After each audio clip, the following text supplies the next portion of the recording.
Pumunta sila sa silid ng prinsesa at 5,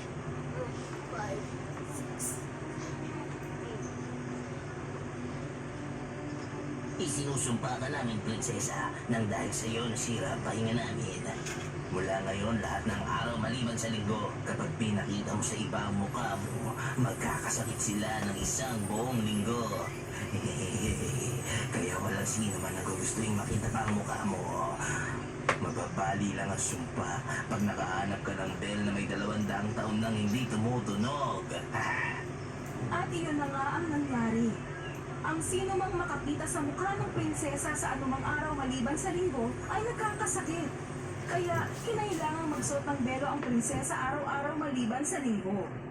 Kinonsulta ng hari ang lahat ng mga pantas at salamangkero ng kaharian.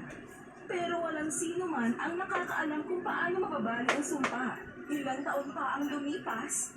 Isang araw ng linggo, nakakita ng sugatang paniki ang prinsesa. Kahit natakot ang prinsesa sa mga paniki, inalagaan pa rin niya ang isang ito.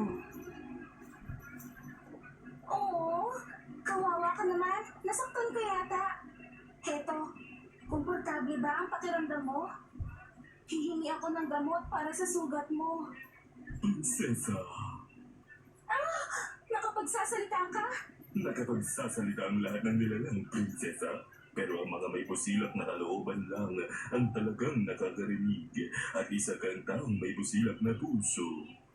Pero kung totoo nga yan, sana hindi ako isinumpa, kaya... Oh, yan ang sumpa ng masamang Bell Villains. Nung pinanganak ka, nakalambing din ako sa puno sa labas ng bintana mo. Kaya narinig ko ang lahat ng mga sinabi nila. Kaya sinabi ng paniki ang lahat ng tungkol sa mga Bell. At mababali ang sumpa kung makahanap ang prinsesa ng 200 taong gulang na kampana na hindi pa napapatunog. Lubos na natuwa ang prinsesa. Nagpasalamat siya sa paniki at agad na nagtungo sa mga magulang niya. Ama, gusto ko pong maglakbay para hanapin ang bell na yon. Isang bell na hindi na tumutunog na may 200 taon na? Saan mo naman ito makikita? Kung meron talagang sumpa, sigurado ako na may pangontra rin dito sa kung saan. Ipadadala ko ang mga kawal ko para hanapin ito. Hindi mo kailangang umalis. Kapalaran ko po ito, Amang Hari. Ako ang dapat na maghanap noon. Pakiusap. Tama ka. Kapalaran mo yun. Ingatan mo ang sarili mo, anak. Kaya umalis ang prinsesa para maghanap ng lumang bell na may 200 taon nang hindi pa tumutunog.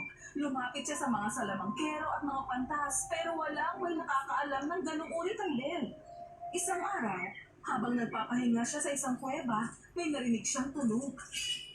Sino nga yan? May espada ako. Kaya huwag kang lalapit sa akin. Wow! Teka! Sandali lang! Kumusta? Ako si Prinsipe Bellaman ng lupain ng Cansburg.